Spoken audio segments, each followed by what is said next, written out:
गुजरात के वडोदरा में अंतर्राष्ट्रीय स्तर के स्टेडियम का निर्माण किया गया है, जहां फ्लड लाइट समेत की तैयारियों को जांचा गया। गुजरात के वडोदरा को कला नगरी और संस्कारी नगरी के साथ साथ खेल नगरी के रूप में भी जाना जाता है। वडोदरा ने राष्ट्रीय अंतर्राष्ट्रीय स्तर पर कई खिलाड़ी दिए हैं। इसी क्रम में यहाँ स्टेडियम का निर्माण किया गया है। वडोदरा निकट कोटम्बी में स्टेडियम बनकर तैयार है, जहां 22 तारीख से पहले इंटरनेशनल डे नाइट मैच का आयोजन होने जा रहा है।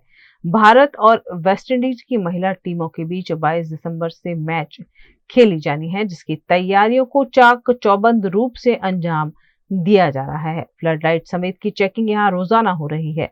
स्टेडियम में 32,000 से ज्यादा लोग बैठ सके, ऐसी व्यवस्था है।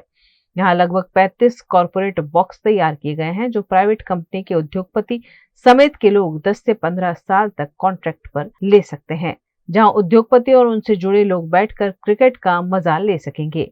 यहाँ प्लेयर्स के लिए देश का सबसे बड़ा ड्रेसिंग रूम, मैच ऑफिशियल्स के लिए विशेष रूम तैयार किया गया है।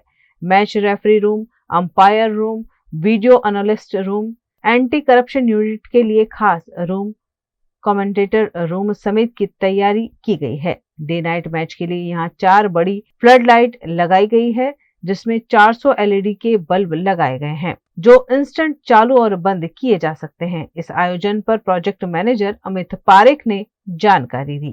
વડોદરાની પહેલી આંતરરાષ્ટ્રીય ડે એન્ડ નાઇટ મેચ આપણા પોતાના સ્ટેડિયમમાં થઈ રહી છે, બરોડા ક્રિકેટ એસોસિએશનનું સ્ટેડિયમ. એટલે બહુ આતુરતાપૂર્વક લોકો રાહ જોતા હતા. એનો હવે અંત આવશે 22 તારીખે અને અમારા તરફથી પૂર્ણ તૈયારી સ્ટેડિયમને કરી દેવામાં આવી છે. ડે એન્ડ નાઇટ મેચ માટે અમે આપણે જે આ લાઇટો લગાડી છે તે એલઈડી લાઇટ છે અને ફિલિપ્સની, એટલે અત્યારે એનું નામ સિગ્નિફાય છે, ફિલિપ્સની લાઇટો લગાડેલી છે અને ઘણી સારી રીતે આપણે એનો એવો પ્રયત્ન કર્યો છે. ફિલિપ્સ વાળાના કન્સલ્ટન્ટને બોલાવીને બી એના જે લક્સ લેવલ માપવાના કે જે એચડી કેમેરામાં જે આપણે હવે સ્પેશિયલાઇઝ એ છે કે એચડી કેમેરામાં આટલું જોઈએ એ અમે હવે આ 4 દિવસથી અમે એનો પ્રયત્ન કર્યો અને એને હવે સફળ થઈ ગયા છે અને એ પ્રમાણે આખા ગ્રાઉન્ડમાં એઝ પર થિયરી જેટલું જોઈએ એટલું લક્સ લેવલ અમે મેજર કરી લીધું. લગભગ 4 વર્ષની અમારી મહેનત છે. આ શરૂઆતથી જ હું અહીંયા આ પ્રોજેક્ટમાં જોડાયેલો છું અને હવે આનો મેચ રમાય એની રાહ જોઈએ છે અમે.